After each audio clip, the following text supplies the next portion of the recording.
የህዳሴው ግድብ ድርድር ኢትዮጵያ የዜጎችን ኑሮ ለማሻሻል እንድትጠቀምበት ለታችኞቹ የተፋሰሱ ሀገራት ግልጽ የማድረግ ዓላማ እንዳለው ተገለጸ።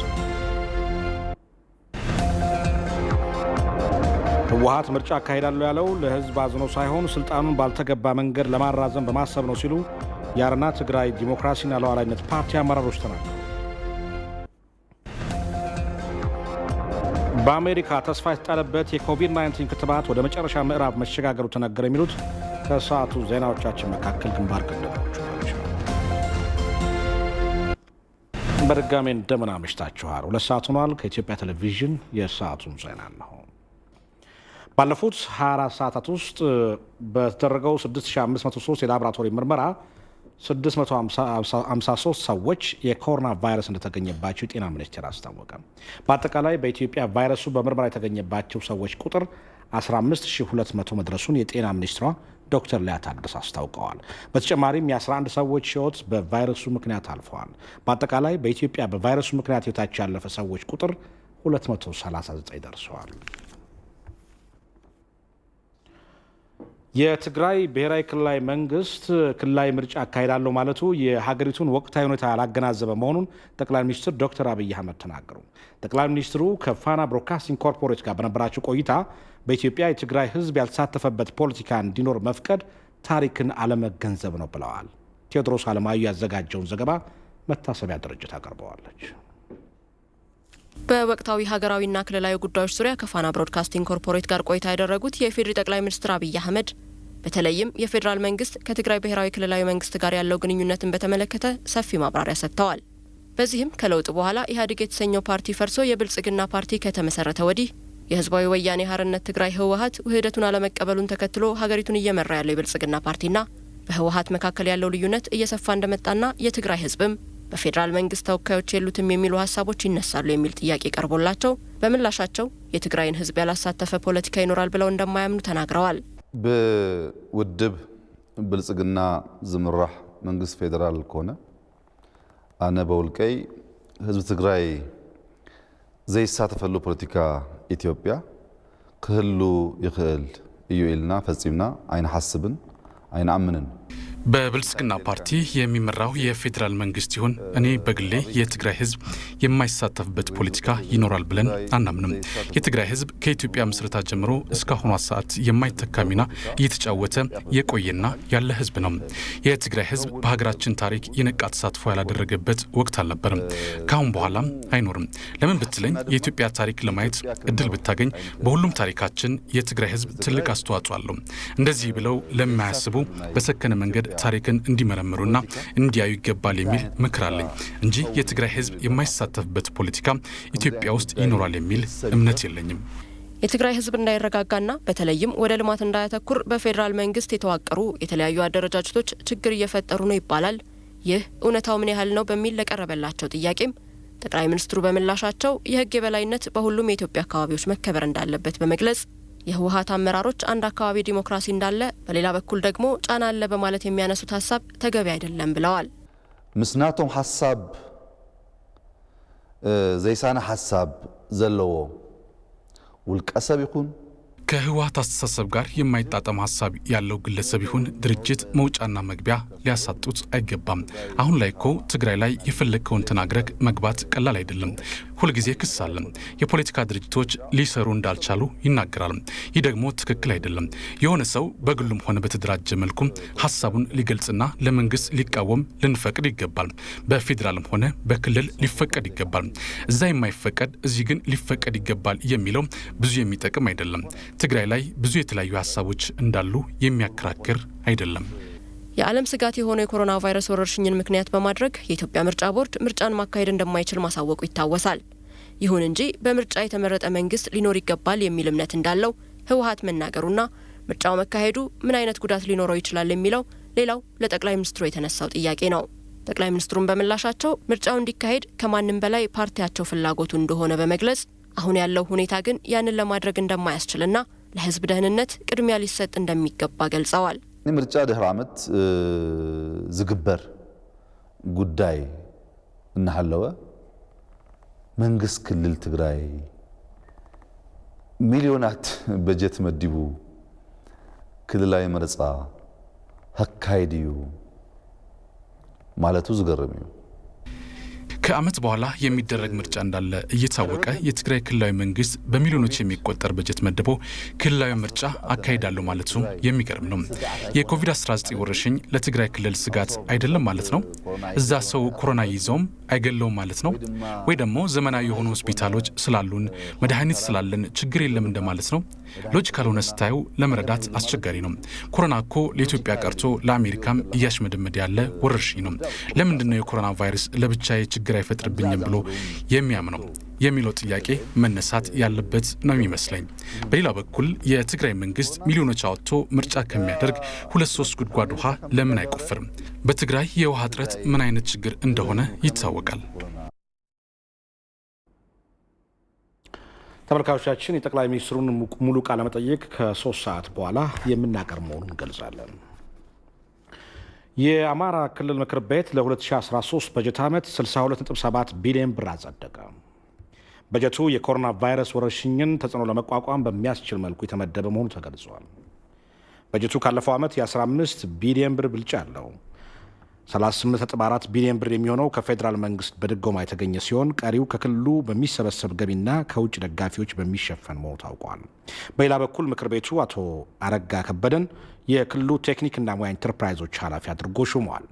የ14 ጠቅላይ ፍርድ ቤት ዳኞችን፣ የ4 የዞን ከፍተኛ ፍርድ ቤት ፕሬዚዳንቶችንና 166 የወረዳ ፍርድ ቤት ዳኞች ሹመትን በማጽደቅ መደበኛ ጉባኤው ተጠናቋል።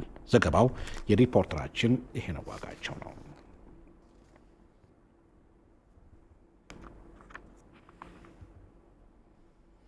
በሌላ ዜና የጋምቤላ ክልል ምክር ቤት መደበኛ ጉባኤውን ዛሬ ማካሄድ ጀምረዋል። የክልሉ ምክር ቤት ዋና አፈ ጉባኤ አቶ ላክዲየር ላክባክ እንዳሉት በበጀት ዓመቱ ያጋጠሙ በርካታ ማነቆዎችን በመቋቋም የክልሉን ሕዝብ ከልማት ፍትሐዊ ተጠቃሚ ለማድረግ የተሰራው ስራ አበረታች ነው። ጉባኤው የህዳሴ ግድብ የውሃ ሙሌት በስኬት በተከናወነበት ማግስት መደረጉ ለበለጠ ድል የሚያነሳሳ በመሆኑ እስከ ፍጻሜው ድረስ የክልሉ ድጋፍ ይቀጥላል ብለዋል። የክልሉ ርዕሰ መስተዳድር አቶ ኡመድ ኡጁሉ የ2012 የበጀት ዓመት የክልሉን መንግስት የልማትና የመልካም አስተዳደር እቅድ አፈጻጸም ሪፖርት ለምክር ቤቱ አቅርበዋል። ርዕሰ መስተዳድሩ በሪፖርታቸው እንዳመላከቱት ባለፉት 4 ዓመታት የተገኙ ተሞክሮዎችን በማስፋት በርካታ ተግባራት ሲከናወኑ ቆይተዋል። በልማትና በመልካም አስተዳደር ዘርፍ ከህዝቡ ለሚነሱ ቅሬታዎችን ልባት ለመስጠት የክልሉ መንግስት በትኩረት ሲሰራ እንደነበረም ርዕሰ መስተዳድሩ ባቀረቡት ሪፖርት ገልጸዋል። እንደ ሪፖርተራችን ሚፍታህ አብዱልቃድር ዘገባ ህብረተሰቡና የጸጥታ አካላት ባደረጉት የጋራ ተሳትፎ በደቡብ ሱዳን የሙርሌ ጎሳዎችና በሌሎች አካላት የሚፈጸመው ድንበር ዘለል ጥቃት የከፋ ጉዳት እንዳያደርስ ለመከላከል አበረታች ተግባር መከናወኑን አቶ ኡመድ ለምክር ቤቱ አብራርተዋል። የክልሉ ምክር ቤት በዛሬው ውሎ በክልሉ ርዕሰ መስተዳድር የቀረበውን የ2012 በጀት ዓመት እቅድ አፈጻጸም ሪፖርት ላይ ሰፊ ውይይት አካሂደዋል። በነገው ዕለት ይቀጥላል። የ2013 እቅድና በጀት እንዲሁም የተለያዩ አዋጆችና ልዩ ልዩ ሹመቶችን እንደሚያጸድቅ ይጠበቃል። ጉባኤው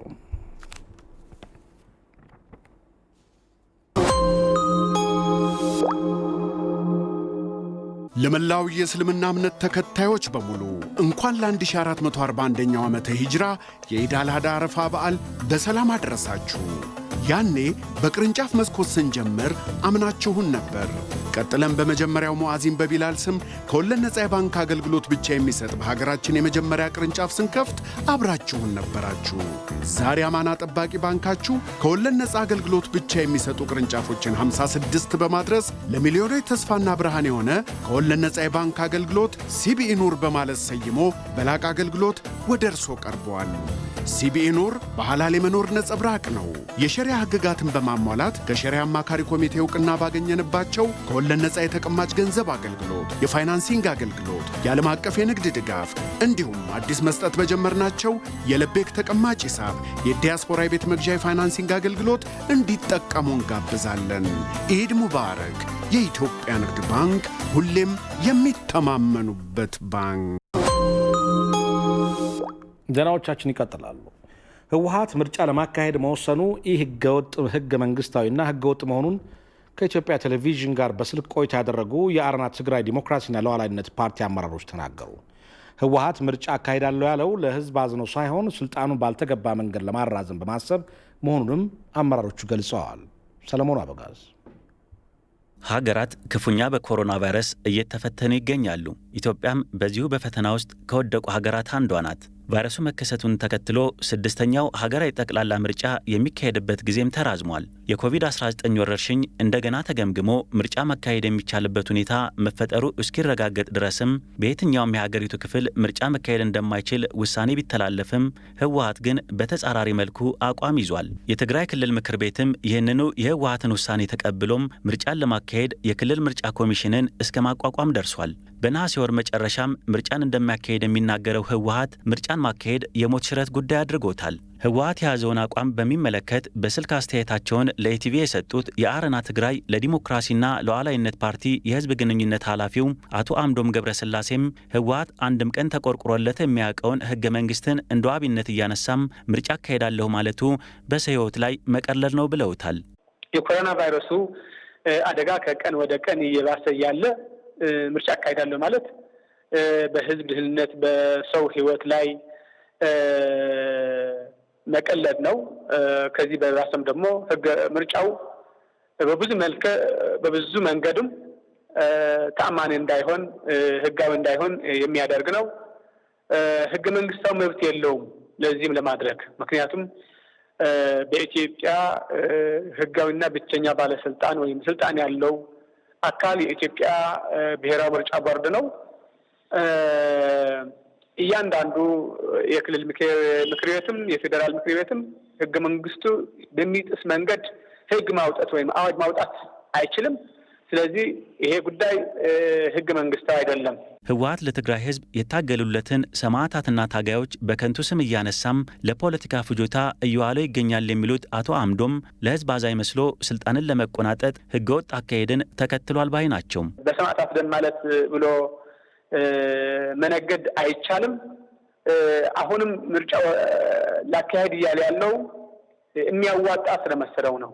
በተለይ ከማዕከላዊ መንግስት ወይም ከፌዴራል መንግስት ያለው ሰጣ ገባ ምክንያት በማድረግ ህብረተሰቡ ተረጋግቶ ምርጫ እንዳያካሄድ ወይም የሚፈልገውን እንዳይመርጥ የጦርነትን አዋጅ እያወጀ በሌላ በኩል ደግሞ ምርጫ አካሄዳለሁ ማለት ይሄ ግልጽ የሆነ ህገ መንግስት መጣስ ነው። ምርጫ ከሆነ ባለፈው አመታትም ትምህርት አያውቅም በተደጋጋሚ የህዝቡን ድምጽ ሲዘርፍ ኮረጆ ሲዘርፍ ነው የነበረው። አሁንም በዚህ ግርግር ውስጥ ህብረተሰቡ ተረጋግቶ የፈለገውን ፓርቲ እንዳይመርጥ ነው። የአረና ትግራይ ለዲሞክራሲና ለሉዓላዊነት ፓርቲ ምክትል ሊቀመንበሩም አቶ ጎይቶም ጸጋይ በበኩላቸውም ህወሓት በሰላማዊ መንገድ መታገሉን ትቶም የህገ መንግስታዊ አካሄድን ተከትሏል ይላሉ። የፌዴራል መንግስት ምርጫ አላደረገም። ስለዚህ ዝም ብሎ ነው መቀጠል እየፈለገ ያለው። ስለዚህ እኔ ደግሞ በሚቃረን መልኩ እሄዳለሁ ነው እነሱም ህግ ጥሰው። ስለዚህ ይሄ ለህዝብ ሀዘኔታ ሊሆን አይችልም። ምርጫ ለማካሄድ መነሳት ትክክል ነው ብለን አናምንም። ከእልህ የተነሳ እንጂ ለህዝብ አዝነዋል የሚል እምነት የለኝም። ምርጫ ለማካሄድ አይደለም መወሰን የነበረበት ለመታገል እና ተጥሰዋል የሚሉትን ለማረም ነው መንቀሳቀስ ያለባቸው ብለን ነው። በቃ በድርድር መፈታት አለበት፣ በንግግር መፈታት አለበት እንጂ ስድስተኛ ሀገራዊ ምርጫ መራዘሙ ምክንያት የሆነው የኮሮና ቫይረስ ስርጭት እንደ ሀገር ሲከሰት ህወሓት ተሽቀዳድሞ የአስቸኳይ ጊዜ አዋጅ እንዳወጣ ሁሉም አሁን ግን አዋጅን ችላ ብሎ እየተንቀሳቀሰ ይገኛል የሚሉት አቶ አምዶም ገብረስላሴም ራሱ የፈለጋቸውን የፖለቲካ ፓርቲዎች ለስልጣን መቆናጠጫነት በሚጠቅም መልኩም የህገ መንግስታዊ በሆነ መንገድ እየተንቀሳቀሰ መሆኑን ይገልጻሉ። አረና ትግራይ በዚህ በህወሓት የተሳሳተ ውሳኔም በምርጫ እንደማይሳተፍ የገለጹ ሲሆን ከሁሉም በፊት ህዝብን ማስቀደም ተገቢ መሆኑን ይናገራሉ። ምረጥ ማለት በጣም አስቸጋሪ ነው። በምርጫ ወቅትም ለባሰ መልኩ ለምርጫው ወይም ለበሽታው በጣም ተገላጭ ይሆናል። የሰው ህይወትም ይቀጥፋል እና ይሄ ከሰው ህይወት ማዳን ከዜጎቻችን ህይወት ከህዝባችን ህይወት ማስቀደም የተነሳ ወደ ምርጫ አንገባም። ህወሓት በማን አለብኝነት ለ27 ዓመታት በስልጣን በቆየበት ጊዜም ከጎኑ ያልቆመለትን የትግራይን ህዝብ የተሳሳቱ መረጃዎችን እየነዛ ስጋት ውስጥ መክተቱን የሚናገሩት ከኢቲቪ ጋር ቆይታ ያደረጉት የአረና ትግራይ አመራሮች ህወሓት ከትግራይ ህዝብ ጫንቃ ላይ ሊወርድናም ህግና ስርዓትን ሊከተል ይገባልም ብለዋል። በሌላ ዜና ደግሞ ህወሓት በትግራይ ህዝብ ላይ ያደረሰ ያለው አፈናና ጭቆና ማቆም እንዳለበት የፈንቅል አስተባባሪዎችና ፖለቲከኞች ተናገሩ። የፌዴራል መንግስት በትግራይ ክልል እየደረሰ ያለውን የሰብአዊ መብት ጥሰት ሊያስቆም እንደሚገባም ነው የጠቆሙት። ዮሐንስ ፍስሐ ከሁለት ዓመታት በፊት ለውጥ በሚሹ ወጣቶች ጫናና ግፊት የመጣውን ሀገራዊ ለውጥ ተከትሎ ቀድሞ ከነበረው በተሻለ መልኩ ሰብአዊና ዲሞክራሲያዊ መብቶች እንዲረጋገጡ በማድረግ ረገድ ለውጦች መምጣታቸው ይነገራል። ይሁንና እነዚህን ለውጡን ተከትሎ የተረጋገጡ መብቶች በትግራይ ክልል ተግባራዊ መሆን አለመቻላቸውን ነው የፈንቅል አስተባባሪ የሆነው ወጣት መብራቱ ኃይለ የሚገልጸው። ከዚህ ቅርብ ጊዜ እንትን የተደረገ እኮ የትግራይ ደህንነት ነው። እንትን በላይ በድህነት ብቻ አይደለም፣ በጭቆና ነው ማለት በጭቆና ትግራይ የባሰ ነው። የትግራይ ህዝብ የባሰ መናገር አጥቶት ነው። አሁን እኮ እየታፈነ 50 ምናምን ወጣቶች እኮ አሁን ታፍነዋል። ባይዘው 50 ምናምን ወጣቶች ታፍነዋል። ከነዚህ ብዙዎች የት እንዳሉ አይታወቁም። ህዝብ የትግራይ ህዝብ አይደሉም። መሰል የዲሞክራሲያዊ ተግባራት በክልሉ ራያ አካባቢ በሚኖሩ ህዝቦች ላይም እንደሚፈጸም ነው የራያ ራዩማ ዲሞክራሲያዊ ፓርቲ ሊቀመንበር አቶ አገዘሁ ዳሩ የሚናገሩት።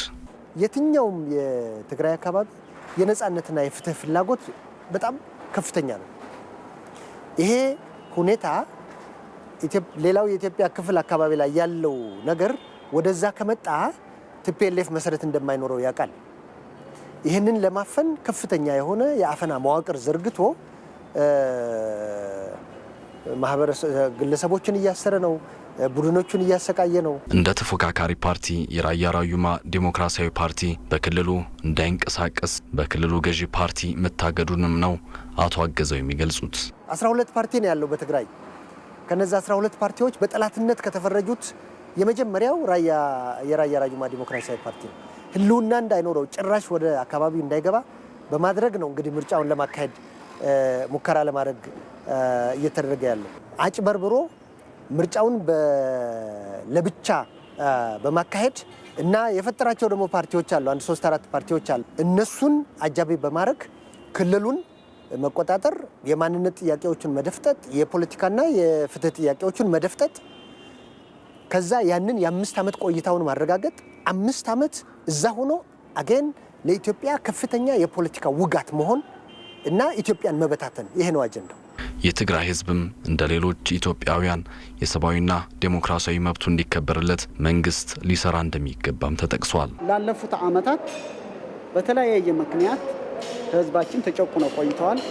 አሁንም ከፖለቲካ ሴራ እንድንወጣ የፌዴራል መንግስት ነው ሁሉም ነገር እጁ ላይ ደርሰዋል። ፌዴራል መንግስት በያዘው መሰረት እርምጃ እየወሰደ ህብረተሰቡ ሰላም መስጠት አለ። መንግስት የህዝቡን ህልውና በመጠበቅ ነጻነቱን በመጠበቅ መንግስት ኃላፊነቱን መወጣት አለበት። ሌሎች የኢትዮጵያ አካባቢዎች ደግሞ አሁን ላለው እዛ አካባቢ ላለው የመብት መሻት የሞራል ድጋፍ መስጠት አለባቸው። የትግራይ ክልል ገዢ ፓርቲ ከህገ መንግስቱና ከብሔራዊ ምርጫ ቦርድ እውቅና ውጪ በህገ ወጥ መንገድ 6ኛውን ክልላዊ ምርጫ ለማድረግ እየተንቀሳቀሰ መሆኑንም እየተነገረ ይገኛል።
ታላቁ የኢትዮጵያ ህዳሴ ግድብ የኢትዮጵያን ኤሌክትሪክ የማመንጨት አቅም ከእጥፍ በላይ በማሳደግ የዜጎች ኑሮ ለማሻሻል እንደሚያግዝ ተገለጸ።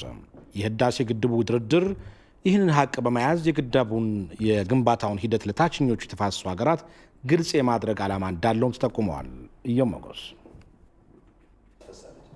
የኢትዮጵያ ኤሌክትሪክ ኃይል የቦርድ ሰብሳቢ እንዲሁም የኢኖቬሽንና ቴክኖሎጂ ሚኒስትሩ ዶክተር አብርሃም በላይ ከኢቲቪ ጋር በነበራቸው ቆይታ በኢትዮጵያ ያለው የኤሌክትሪክ አቅርቦት ካለው ፍላጎት አንጻር ዝቅተኛ ስለመሆኑ ይናገራሉ።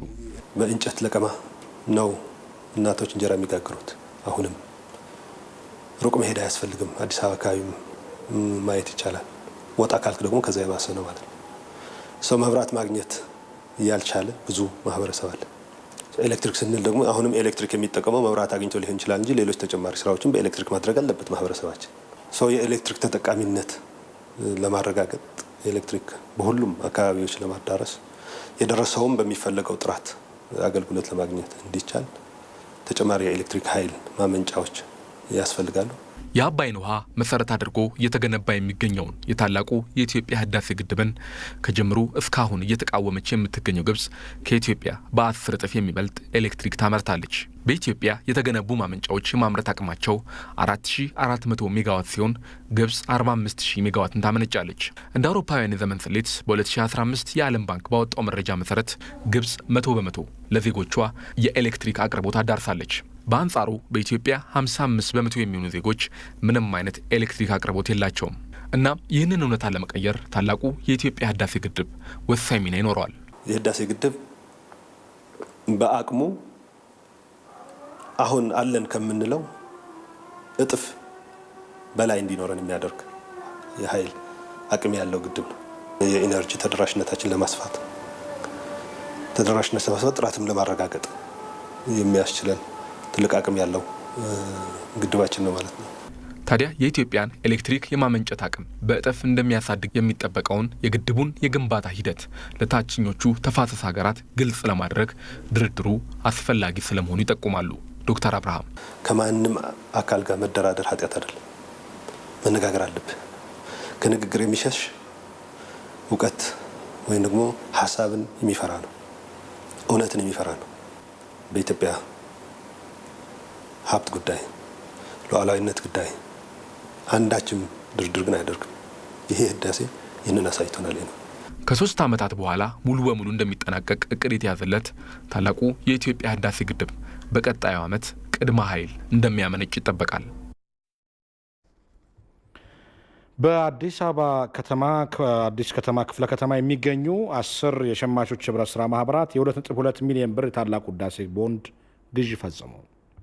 ሸማች ህብረት ስራ ማህበራቱ እያንዳንዳቸው ከ50 ሺህ እስከ 700 ሺህ ብር የታላቁ ህዳሴ ግድብ ቦንድ ግዢ ነው የፈጸሙት። የአዲስ ከተማ ክፍለ ከተማ ምክትል ዋና ስራ አስፈጻሚ አቶ ሙባረክ ከማል በዚህ ወቅት እንዳሉት ሸማች ህብረት ስራ ማህበራት የኑሮ ውድነትን ለማረጋጋት ከሚያበረክቱት አስተዋጽኦ በተጨማሪ በህዳሴ ግድብ ቦንድ ግዢ ላይ የሚያደርጉት ተሳትፎ ለሌሎችም ተምሳሌት የሚሆን ነው።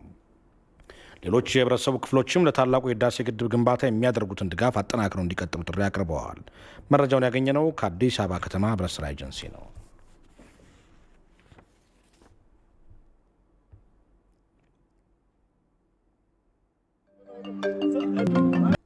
ዜናዎቻችን ይቀጥላሉ።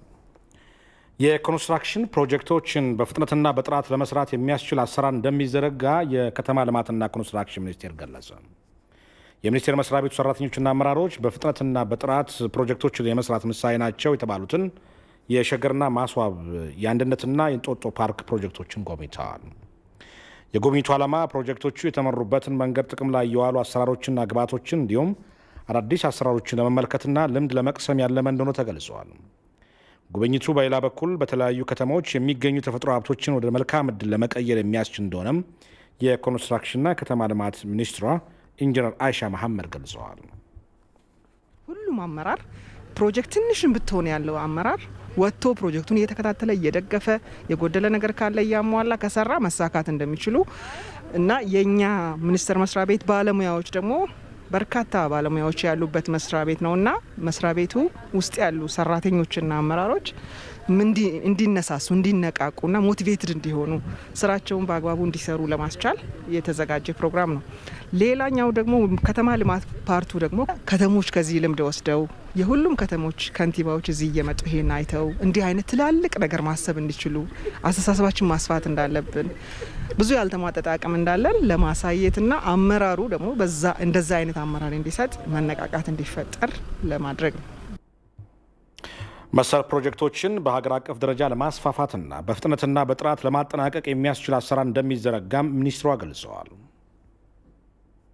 አንደኛ የስራዎቻችንን ብቃትን መሰረት ባደረገ መንገድ ለመስራት እንሞክራለን። በርካታ ማነቆ የሆኑ የአሰራር ስርዓቶቻችንን እናስተካክላለን። በ10 ዓመቱ እቅዳችን በርካታ የአሰራር ስርዓቶቻችን እንደሚስተካከሉ ታሳቢ አድርገናልና ለብልጽግና ምቹ የሆነ ኮንስትራክሽን ኢንዱስትሪ ኢትዮጵያ ውስጥ መፈጠር አለበት። ኮንስትራክሽን ኢንዱስትሪው ምቹ ባልሆነበት እነዚህ አይነት ስራዎችን መስራት አይቻልም። በጉብኝቱ ሪፖርተራችን ዮሞጎስ ያነጋገራቸው አመራሮችና ሰራተኞች ፕሮጀክቶቹ የኢትዮጵያን አቅም ያሳዩ ናቸው ብለዋል። በእኔ እድሜ ያላየዋቸው ብዙ ነገሮች አይቻለሁ። ወደፊት ከተወሰነ ጊዜ በኋላ ኢትዮጵያ ምን ልትሆን እንደምትችል የሚያሳይ ነገር ለመገንዘብ ችያለሁ። ፕሮጀክቶች በእኛ ሀገር ከአቅሙም የተነሳ ከሙያውም ከሰው ኃይሉም የተነሳ ብዙ ጊዜ ይዘገያሉ፣ ብዙ ወጪ ይጠይቃሉ፣ በተባለ ጊዜ አያልቁም። ይሄ ፕሮጀክት ስናየው በተባለ ጊዜ ውስጥ በ6 ወር ጊዜ ውስጥ ተሰርቶ ይሄ ደረጃ መድረሱ ትልቅ ደረጃ መድረሳችንና በውስጥ በአገር ውስጥ አቅም መገንባት መቻላችን የሚያሳይ ነገር አለው። እኔ ዛሬ በጣም ደስ ብሎኛል። ፕሮጀክቶቹ ከዚህ በፊት ውጭ እየተሄደ የውጭ ሁኔታዎችን ስናደንቅ የነበረበት ሁኔታ ነው። ነገር ግን እነኛ ውጭ የምናደንቃቸው ነገሮች በሀገራችን በራሳቸው ንብረት የሚቻል መሆኑን ነው ከዚህ የተረዳሁት። ማለት ይሄ ፕሮጀክት እኔ ሁሉም ኢትዮጵያ ውስጥ ያሉ ፕሮጀክቶችን እንመራለን የሚሉ አካላት በሙሉ ቢያዝ ደስ ይለኛል። ምክንያቱም ፕሮጀክቶች የሚጓተቱት በራሱ በስንፍና ሌላ ምን ምክንያት የለውም። በደንብ ከተከታተልከው፣ በደንብ ኦርጋናይዝድ ካረከው፣ ፕላንድ ካረከው፣ መጀመሪያው ቀድመውኑ መች ምን እንደሚሰራ በደንብ ካወቅከው በቀላሉ ያልቃል። የደቡብ ክልል የአንድ ጀንበር የአረንጓዴ አሻራ መርሃ ግብር ችግኝ ተከላ ከ77 ሚሊዮን በላይ ችግኝ በመትከል በስኬት ጠናቀቀ። ክልሉ በአንድ ጀንበር የ60 ሚሊዮን ችግኞችን ለመትከል አቅዶ ከ129 በመቶ ከእቅድ በላይ ተሳክቷል ተብሏል። የክልሉ እርሻና ተፈጥሮ ሀብት ልማት ቢሮ ኃላፊ አቶ አንተነህ ፍቃዱ እንዳሉት ዛሬ ለመትከል የታቀደው 60 ሚሊዮን ችግኞች ነበረ። በዛሬው ዕለት ግን ከ77 ሚሊዮን በላይ ችግኞች በመትከል ከእቅድ በላይ ማከናወን ተችሏል ብለዋል። ክልላችን 1.5 ቢሊዮን ችግኝ ለመትከል ነው ያቀድ ነው። እስከ ሐምሌ 20 እስከ ትናንት ድረስ 1.36 ቢሊዮን ችግኝ ተተክሏል። በዛሬው ዕለት ደግሞ በአንድ ጀንበር የአረንጓዴ አሻራ ችግኝ ተከላ መርሃ ግብር ላይ 60 ሚሊዮን ችግኝ ነው ለመትከል ግብ ጥለን የገባ ነው።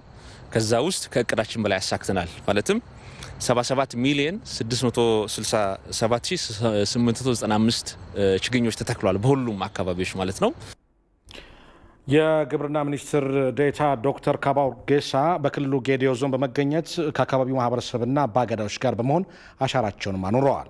ዘንድሮ በሀገር አቀፍ ደረጃ ለመትከል ከተያዘው 5 ቢሊዮን እስካሁን 3.5 ቢሊዮን መትከል እንደተቻለ የገለጹት ዶክተር ካባ በማህበረሰቡ ውስጥ ያሉ ሀገር በቀል የአካባቢ ጥበቃ እውቀቶች ጠብቆ ማቆየት እንደሚገባም ተናግረዋል።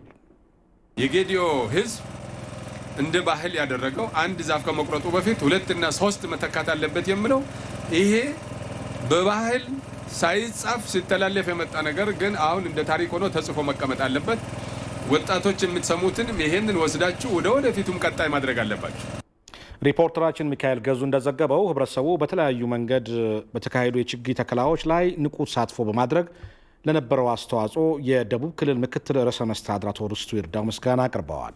የተከሉ ችግኞች ጸድቀው የሚፈለገው ደረጃ እስኪደርሱ ህብረተሰቡ በየአካባቢው የሚደረገውን ጥበቃና እንክብካቤ እንዲያከናውን አሳስበዋል።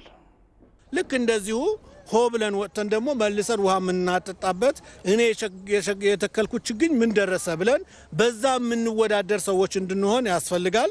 ስለዚህ ለማጽደቁ እና ጥበቃ ለማድረጉ ለመንከባከቡም እንደዚሁ የበለጠ ተጠናክረን ተባብረን እንድንሰራ አደራ ለማለት እወዳለሁ። የሲዳማ ክልል በአረንጓዴ አሻራ የችግኝ ተከላ መርሃ ግብር የሚተከሉ ችግኞች ለአግሮ ኢንዱስትሪ ግብዓት ናቸው አለ። በክልሉ እስከ ሐምሌ 30 ድረስ የሚቆይ የአረንጓዴ አሻራ መርሃ ግብር ተጀምሯል። አቤል ሙሉጌታ የአረንጓዴ አሻራ ልማት በአዲሱ ክልላችን እናረጋግጣለን በሚል መሪ ቃል የሲዳማ ክልል የችግኝ ተከላ መርሃ ግብር ተጀምሯል። እንደ ሀገር ከተያዘው 5 ቢሊዮን ውስጥ 215 ሚሊዮን ችግኞችን በክልሉ ለመትከልም ታቅዷል። በክልሉ የሚተከሉ ችግኞችም ዘርፈ ብዙ ጠቀሜታ ያላቸው መሆኑን አቶ በቀለ ቱንሲሳ የሲዳማ ክልል ምክትል ርዕሰ መስተዳድር ተናግረዋል። ዛፎች ችግኝ ብቻ ሳይሆን ዘርፈ ብዙ ጠቀሜታ ያሉ ችግኞችን ለኛ አጋጣሚ ሆኖ እዚህ በቅርባችን የይርጋለም አግሮ ኢንዱስትሪ ፕሮሰሲንግ ፓርክ አለ። ለዛ ግብአት የሚሆን የአቮካዶ ችግኝ፣ የማንጎ ችግኝና ሌሎች ጠቀሜታ ያላቸው ችግኞች ተሳስረው እንዲተከሉ ነው አቅጣጫ ተቀምጦ እየተገበረ ያለውና ይሄ በቀጣይነት ተጠናክሮ የሚቀጥል ይሆናል። ይህን ስንተገብር መትከል ብቻ ሳይሆን መንከባከብ ያስፈልጋል። በችግኝ ተከላው ላይ የተሳተፉ የክልሉ ነዋሪዎችም የአረንጓዴ አሻራ በአዲሱ ክልል ማሳረፋቸው ደስተኛ እንደሆኑም ተናግረዋል። በለውጥ ኃይል ጥያቄያችን መልስ አግኝተው አሁን ወጣቱ ሁሉ ወደ ልማት በዞረበት ጊዜ ነው ያልነው። ከዚህ በፊት ወጣቱ ለትግል ጥቅም ይከበርልኝ፣ ጥያቄ ይመለስልኝ ስለነበረ ወጣት ዛሬ ደግሞ ይህንን ችግኝ በመትከሉ ደስ ብሎናል። እኔ በበኩሌ በጣም ደስ ብሎኛል። ህብረተሰቡም በጣም ደስ ብሏቸዋል። በ12 ሰዓት ተነስቶ ማንም ሳያነሳቸው በራሳቸው ተንቀሳቅሶ ሁሉም ተረባርቦ እየሰራ ደስ እያላቸው እየሰራ ነው። እኛም ደስ ብሎን እየሰራ ነው። የተተከሉ ችግኞችን ተንከባክቦ ማሳደግ የሁሉም ኃላፊነት እንደሆነ የገለጹት የሲዳማ ክልል ገቢዎች ቢሮ ኃላፊ ወይዘሮ ሙሉወርቅ ደረሰ በቀጣይም በግብር ከፋዮች ስም የተተከሉትን ችግኞች ኃላፊነት ወስደን እንንከባከባለንም ብለዋል። የተለየ እንክብካቤ የሚያስፈልገው አካባቢ ነው። እኛም የሲዳማ ብሔራዊ ክልላዊ ግብር ከፋዮችን በወከለ መልኩ ቢሮ እዚህ አካባቢ ዛሬ ላይ የተተከሉትን ሙሉ ለሙሉ ኃላፊነት ወስዶ እንክብካቤ ለማድረግ የሚያስፈልገውን ነገር ውሃ ከማጠጣት ጀምሮ ሌሎችን ማዳበሪያ የሚያስፈልግ ከሆነ ማዳበሪያዎችን ለማድረግ እና ተንከባክበን እንዲያድጉ ለማድረግ ኃላፊነት ወስደናል። በሲዳማ ክልል የችግኝ ተከላ ስራው እስከ ሐምሌ 30 ድረስም ይቀጥላል። በኦሮሚያ ክልል በነገው ዕለት በአንድ ቀን 304 ሚሊዮን ችግኞችን ለመትከል ቅድመ ዝግጅት ማጠናቀቁን የክልሉ ግብርናና ተፈጥሮ ሀብት ቢሮ አስታወቀ። በአጠቃላይ በክልሉ በዘንድሮ የአረንጓዴ አሻራ መርሃ ግብር 3.5 ቢሊዮን ችግኞችን ለመትከል መታቀዱን ነው የቢሮ ኃላፊ አቶ ዳባ ደበሌ ለጋዜጠኞች በሰጡት መግለጫ ያስታወቁት። በባለፈው ዓመት አረንጓዴ አሻራ መርሃ ግብር በኦሮሚያ ክልል ብቻ 1.9 ቢሊዮን ችግኞችን መትከል መቻሉን የገለጹት የቢሮ ኃላፊው በዘንድሮ ዓመት እስካሁን ከ2.3 በላይ ችግኞችን በመትከል ቁጥሩ ካምናው እንደበለጠ ጠቁመዋል። በቅድ የያዝነው ወደ 3.5 ቢሊዮን ችግኝ ስለሆነ ከዝግጅታችን አንጻር ሙሉ በሙሉ አጠናቀን ተዘጋጅተናል። ሁለተኛ የመሬት ዝግጅት ነው። ችግኝ የሚተከልበት የቦታ ዝግጅትን በተመለከተ ይሄም በቂ ሁኔታ ተዘጋጅተን አብዛኛው በኤክስዋይ ኮኦርዲኔት ተለይቶ በጂፒኤስ የተወሰዱ ቦታዎች ናቸው። የዛንድሮ ተከላ በአብዛኛው በክላስተር የሚተከሉ ናቸው። እስካሁን ድረስ ከተዘጋጀው ችግኝ ውስጥ ወደ 2.3 ቢሊዮን የሚሆን ችግኝ ተተክሏል። በክልል ደረጃ በአንድ ቀን ነገ ሐምሌ 22 ቀን በስፋት ህብረተሰባችን በቂ ዝግጅት አድርጎ የችግኝ ተከላን ያከናውናል። 304 ሚሊዮን ጉድጓድ አዘጋጅተናል። ወቅቱ የኮሮና ቫይረስ ስርጭት እየጨመረ የመጣበት ከመሆኑ ጋር ተያይዞ ህብረተሰቡ ራሱና ሌሎችንም ከኮሮና በመጠበቅ የታቀደውን የአረንጓዴ አሻራ መርሃ ግብር ከግብ እንዲያደርስ የበኩሉን እንዲወጣ ቢሮው ጥሪውን አቅርበዋል። የበሽታውን ስርጭት ለመከላከል በሚያስችለን ደረጃ ላይ ሆነን ይሄንን ተጠንቅቀን ነገር ግን በአንድ ቀን ችግኝ መትከል እንችላለን የሚል አቅጣጫ አስቀምጠን ተወያይተን ከህዝባችንም ጋር ተወያይተን የገባንበትና የጀመርነው ስራ ነው። ህብረተሰቡ በአንድ ቦታ ተሰብስቦ አንድ ጋራ ላይ አንድ ክላስተር ላይ ብዙ ህዝብ ተሰብስቦ የሚተክልበት ነበር አምና ያካሄድ ነው። አንድ ላይ መሰብሰብ ብቻ ሳይሆን እዛው ሳለ ባህሉንም እየገለጸ እየዘፈነ እየጨፈረ በዛው ደግሞ ችግኙንም እየተከለ የሚሄድበት ሁኔታ ነበር። የዛንድሮ ግን የተለየ ነው። የተከላ ዘዴያችን በጋራ ሳይሆን በተወታተነ መልኩ መሆኑ ነው እንጂ ቁጥሩ ግን በጣም ብዙ ነው። ይሄንን ለማሳካት በነገው ዕለት ህዝባችን ከወዲሁ ዝግጅት ማድረግ ያስፈልጋል። ከቤቱ የተወሰነ ርቆ ሊሄድ ስለሚችል ለዚህ የሚያስፈልግና ምቹ የሆነ አለባበስ ይዞ እንዲወጣ ጥሪያችን ማስተላለፍ እንፈልጋለን። ዜናዎቻችን እንደቀጠሉ ናቸው። ሀገራዊ የቅንጅት መድረክ መደበኛ ውይይቱን አካሄደ። በሀገራችን የሚገኙ የውጭ ኢንቨስተሮች የሚያጋጥሟቸውን ማነቆዎች ለመፍታት የተቋቋመው ሀገራዊ የቅንጅት መድረክ መደበኛ ስብሰባውን ዛሬ በውጭ ጉዳይ ሚኒስቴር የመሰብሰቢያ አዳራሽ አካሂደዋል። ውይይቱን የውጭ ጉዳይ ሚኒስትሩ አቶ ገዱ አንዳርጋቸውና የጠቅላይ ሚኒስትሩ የኢኮኖሚ ጉዳዮች አማካሪ አምባሳደር ግርማ ብሩ መርተውታል። የውጭ ባለሀብቶች በኢትዮጵያ በሚያደርጓቸው የኢንቨስትመንት እንቅስቃሴዎች ያጋጠሟቸው ማነቆዎች ለመፍታት በእያንዳንዱ ሴክተር መስሪያ ቤት የተደረጉ እንቅስቃሴዎችን በተመለከተ ሪፖርቶች ቀርበዋል። በቀጣይ መከናወን ባለባቸው ጉዳዮች ዙሪያም አቅጣጫዎች ተቀምጠዋል።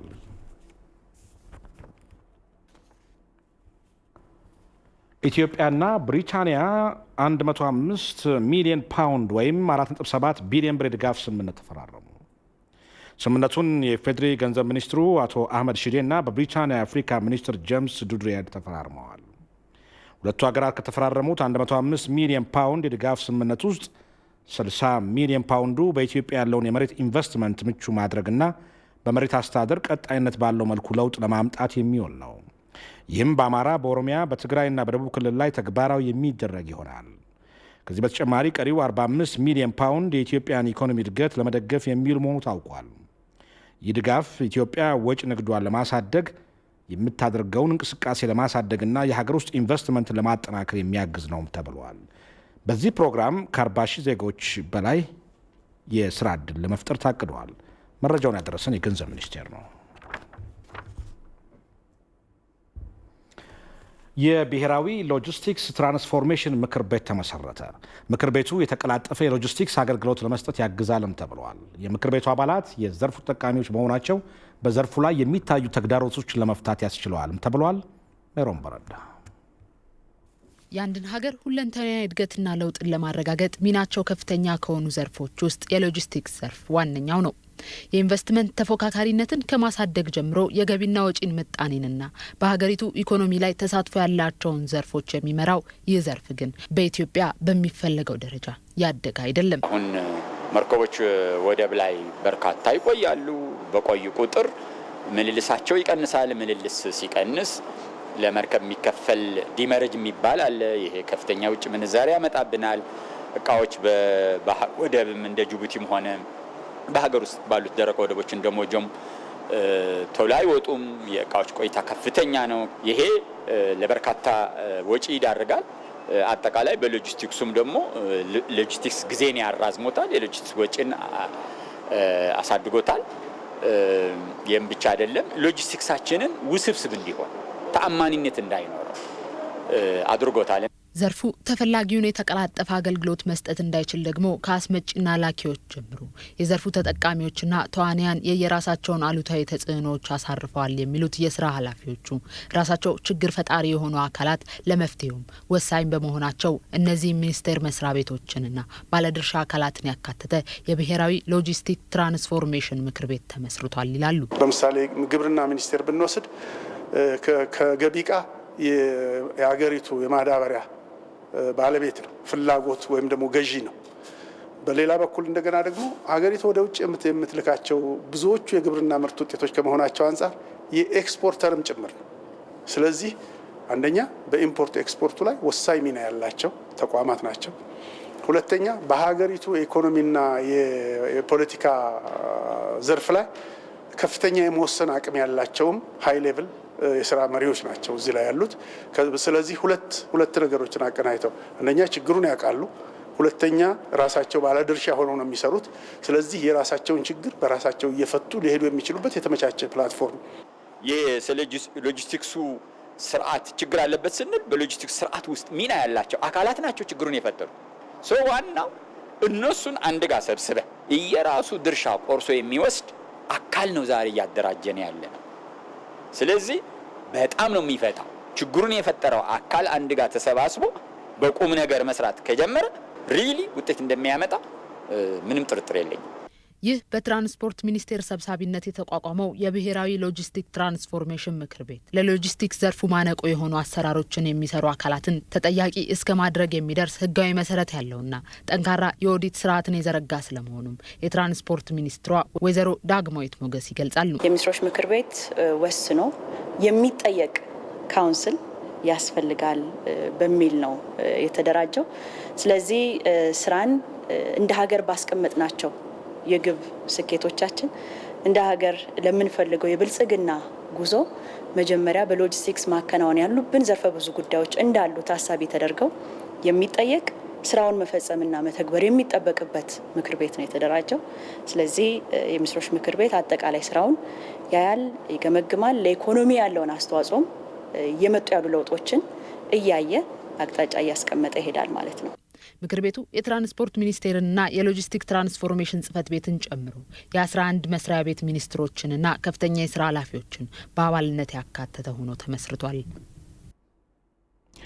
የፌዴራል ፖሊስ ኮሚሽን የወንጀል ምርመራ ቢሮ በቁጥጥር ስር ያዋላቸው በሐምዛ አዳነ መዝገብ የሚጠረጠሩ 9 ግለሰቦች በታጠቁት ህገወጥ የጦር መሳሪያ በሰኔ 23 እና 24 የሰው ህይወት በማጥፋት ሁከት ስለመቀስቀሳቸው መረጃ ማግኘቱን የፖሊስ የምርመራ ቡድን አስታወቀ። የፌዴራል ፖሊስ ኮሚሽን ወንጀል የምርመራ ቢሮ የምርመራ ቡድን ተጠርጣሪዎቹ ላይ ያከናወነውን ምርመራ ለፌዴራል የመጀመሪያ ደረጃ ፍርድ ቤት አራዳ ምድብ ችሎት አቅርበዋል። ጥላሁን ካሳ ችሎቱን ተከታትሎ ተከታዩን ዘገባ አዘጋጅቷል። ከድምፃዊ ሃጫሉ ሞት ጋር ተያይዞ በሰኔ 23 እና 24 በተፈጠረው ሁከት የፌዴራል ፖሊስ ኮሚሽን የወንጀል ምርመራ ቢሮ ያዋቀረው የምርመራ ቡድን በወንጀሉ ተሳትፈዋላችሁ የተባሉ አካላት ላይ ሰፊ የምርመራ ስራ እያካሄደ ይገኛል። የምርመራ ቡድኑ ዛሬ ለፌዴራል የመጀመሪያ ደረጃ ፍርድ ቤት አራዳ ምድብ ችሎት ያቀረበው አንዱ የምርመራ መዝገብ በሐምዛ አዳነ ስም የሚጠራው 9 ግለሰቦች የተካተቱበት ነው። ሐምዛ አዳነ ታዬ፣ የዓለም ወርቅ አሰፋ፣ ጌቱ ተረፈ፣ ታምራት ሁሴን፣ ሰቦቃ ቃቆ፣ ኬኔ ዱሜቻ፣ ዳዊት አብደታ፣ በሽር ሁሴንና ቦጋለ ድርባሳ ናቸው ተጠርጣሪዎቹ። ከእነዚህ ተጠርጣሪዎች አብዛኞቹ በአቶ ጀዋር መሐመድ ጥበቃ ስራ ላይ ተሰማርተው የነበሩና አሁን ላይ ህገወጥ የጦር መሳሪያ ታጥቀው ሁከትና ብጥብጥ ከማስነሳት ባለፈ የሰው ህይወት አጥፍተዋል፣ እንዲጠፋ ማስደረጓል ነው የሚለው የምርመራ ቡድኑ። ከ9 ተጠርጣሪዎች ጌቱ ተረፈ፣ ታምራት ሁሴን፣ ሰቦቃ ቃቆ፣ ኬኔ ዱሜቻና ዳዊት አብደታ የተሰኙ 5 ተጠርጣሪዎች በሰኔ 23 ከአርቲስት ሃጫሉ የአስክሬን ሽኝት ጋር ተያይዞ ቶክስ ስለመክፈታቸው ፖሊስ በቂ መረጃ አግኝቻለሁ ብሏል። በዚህም የተፈጠረውን ሁከት ተከትሎ በቡራዩ 4፣ በአዲስ አበባ 14 ሰዎች እንዲሁም በኦሮሚያ ብልጽግና ጽህፈት ቤት በጥበቃ ስራ ላይ ነበረ አንድ የጸጥታ አባል ህይወቱ እንዲጠፋና 7 ሰዎች ለከባድ ጉዳት እንዲዳረጉ ሆኗል ብሏል ፖሊስ።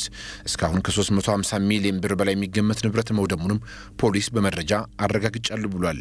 በዕለቱ 10 ክላሽ፣ 9 ሽጉጦች፣ 9 የሬዲዮ መገናኛ ከእጃቸው ከተሽከርካሪዎቻቸውና ከመኖሪያ ቤታቸው ስለመያዙ ፖሊስ ለፌዴራሉ የመጀመሪያ ደረጃ ፍርድ ቤት አራዳ ምድብ ችሎት አቅርቧል። ሁከቱ በአዲስ አበባና በኦሮሚያ እንዲስፋፋ የተጠርጣሪዎች ሚና ከፍተኛ ስለመሆኑም የምርመራ ቡድኑ አስታውቋል። አንደኛው ተጠርጣሪ ሐምዛ አዳነ የብሔርና የሃይማኖት ግጭት እንዲፈጠር መቀስቀሱን የተመለከተ መረጃ ማግኘቱንም ፖሊስ አስረድቷል። በዚህም በምርመራ ሂደቱ ፖሊስ ከ9 ተጠርጣሪዎች ጌቱ ተረፈና ታምራት ሁሴን የተሰኙ ግለሰቦች ከሃጫሉ ግድያ በፊት ሰዎችን ሲያፍኑ እንደነበርም ደርሼበታሉ የሚለውንም ጠቅሷል። የምርመራ ቡድኑ ፖሊስ ፍርድ ቤቱ በሰጠው ጊዜ በእነዚህ ወንጀሎች ላይ የ20 ምስክሮችን ቃል ስለመቀበሉ ገልጿል። የተጠርጣሪዎችን ቃል መቀበል፣ ሰነድ ማደራጀትና ተያያዥ የምርመራ ስራዎችንም ማከናወንም እንዲሁ አብራርተዋል። በኦሮሚያ ክልል በሁከቱ ጉዳት ከደረሰባቸው አካባቢዎች የተሰማራውን 17 የምርመራ ቡድን የምርመራ ውጤት እንዲሁም ወደ ፎረንሲክ የተላኩ ሽጉጦችና በብርበራ የተገኙ የኤሌክትሮኒክስ ውጤቶችን መጠበቅ ቀጣይ ስራዎች ናቸው ብሏል ቡድኑ። በአዲስ አበባና በኦሮሚያ ክልል በብጥብጡ የሞቱና የተጎዱ ሰዎችን የሕክምና ውጤት ለመጠበቅ ብሎም ቀሪ የምርመራ ስራዎችን ለማከናወን 14 ቀን ይፈቀድልኝ ሲል ፖሊስ ጠይቋል። ተጠርጣሪዎቹ 4ቱ በግላቸውና በጠበቆቻቸው አማካኝነት ከቤተሰቦቻችን ጋር እየተገናኘን አይደለም፣ እንዲሁም ምግብ እየቀረበልን አይደለም ሲሉ ተናግረዋል። የምርመራ ቡድኑ የጠቀሰውን ወንጀል አልፈጸምንም የሚለውንም አንስተዋል። የዋስ መብታችን ይጠበቅልን በማለትም አመልክቷል። የምርመራ ቡድኑ በበኩሉ የመንግስት አቅም በፈቀደ መጠን በቀን 3 ጊዜ ምግብ እየቀረበላቸው ነው፣ በሚፈልጉት መንገድ ከቤተሰቦቻቸው ጋር እንዳይገናኙ የተደረገው የኮሮና ወረርሽኝን ለመከላከል ታስቦ ነው ብሏል። እንደዚያም ሆኖ በሳምንት 3 ጊዜ ከቤተሰቦቻቸውና ጠበቆቻቸው ጋር እንዲገናኙ የተቀመጠው አሰራር ተጥሶ እንደሆነ እንከታተላለን ብሏል የምርመራ ቡድኑ። ግራቀኙን የተመለከተው ችሎቱ ተጠርጣሪዎች ከቤተሰቦቻቸው ጋር እንዲገናኙና ይህንንም የምርመራ ቡድኑ አስፈጽሞ ለፍርድ ቤቱ በቀጣይ ቀጠሮ እንዲያሳውቅ ብሏል በሰጠው ትዕዛዝ። ወንጀሉ ሰፊና ውስብስብ በመሆኑ ፖሊስም ቀጣይ የሚያከናውነውን የምርመራ ስራ ከግምት ውስጥ በማስገባት በማለት ችሎቱ የምርመራ ቡድኑ ከጠየቀው 14 ቀን 8 ቀን ፈቅዷል። ውጤቱን ለመጠባበቅም ሐምሌ 29 2012ን በተለዋጭነት ይዟል። የውጭ ዜና። በአሜሪካ ተስፋ የተጣለበት የኮቪድ-19 ክትባት ወደ መጨረሻ ምዕራፍ መሸጋገሩ ተነገረ። በሙከራው ከ30 ሺህ በላይ ናሙናዎች በ90 አካባቢዎች የተወሰዱ ሲሆን ክትባቱ ተስፋ ሰጪው ተብለዋል። የሲጂቲኤንን ዘገባ ሰናይት ንጉሴ ታቀርበዋለች። የዋይት ሀውስ የቅርብ ሰው የአሜሪካ ብሔራዊ ደህንነት አማካሪ ሮበርት ብራይን በኮቪድ-19 መያዛቸው ቢነገርም ፕሬዝዳንቱና ምክትል ፕሬዝዳንቱ ደህና መሆናቸው ተሰምቷል። ኮቪድ-19 ዋይት ሀውስን በቅርበት በጎበኘበት በዚህ ወቅት በአሜሪካ ተስፋ የተጣለበት ክትባት በርካታ ሂደቶችን አልፎ ወደ መጨረሻ ደረጃ እየተሸጋገረ ስለመሆኑም ተነግሯል። ክትባቱን ለማግኘት እየሰራን ነው። በቅርቡም ይፋ ይደረጋል። በአሜሪካ ብሔራዊ የጤና ተቋምና በባዮቴክኖሎጂ ድርጅት በትብብር የተሰራው ይህ ክትባት የተለያዩ ደረጃዎችን አልፎ ሶስተኛ የሙከራ ምዕራፍ ላይ ደርሷል። በሙከራ ሂደቱ 30 ሺህ ናሙናዎች በ90 አካባቢዎች ተወስደዋል። በመሆኑም በተያዘው ዓመት መጨረሻ ተስፋ ሰጪ ውጤት ይገኛል ተብሎ ይጠበቃል። ክትባቱን በፈቃዳቸው ከወሰዱት አንዷ ዳዊን በከር ሙከራው ተስፋ ሰጪ ነው ብለዋል። በጣም ተጨንቄያለሁ። እንደሚመስለኝ ጥሩ የሚባል ውጤት ይኖረዋል። በርካታ ክትባቶች እየተሞከሩ ነው። በዚህም ኩራት ይሰማኛል።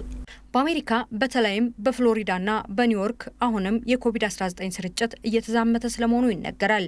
ለዚህም ማሳያ ነው የተባለው በቤዝቦል ጨዋታ የተሳተፉ በሺዎች የሚቆጠሩ አሜሪካውያን ቫይረሱ ተገኝቶባቸዋል። ኮቪድ-19 የሀገሪቷን ኢኮኖሚ በእጅጉ እየጎዳው መሆኑን ተከትሎ ሪፐብሊካን በየሳምንቱ በኮቪድ-19 ሳቢያ ስራ ላጡ ዜጎች የሚሰጠው 600 ሺህ የአሜሪካን ዶላር ወደ 200 ሺህ እንዲወርድ ሀሳብ ቢያቀርቡም በዲሞክራቶች በኩል ሀሳቡ ተቀባይነት አላገኘም። እኛ በኮሮና ቫይረስ ሳቢያ ስራ ላጡ ዜጎች ሌላ አዲስ ማስተካከያ አድርገናል። ሰዎች ወደ ስራቸው እንዲመለሱ ይደረጋል። በዚህ ሳቢያ ዜጎች ጥገኛ እንዳይሆኑ በአግባቡ የምንለይበት አሰራርም አዘጋጅተናል። በኮቪድ-19 ሳቢያ የተቀዛቀዘው የአሜሪካ ኢኮኖሚ በአጭር ጊዜ ውስጥ እንዲያገግም ከተፈለገ የተለያዩ የኢኮኖሚ ማሻሻያ እርምጃዎች ሊወሰዱ እንደሚገባም ተጠቁሟል። ተመልካቾቻችን አሁን ደግሞ ወደ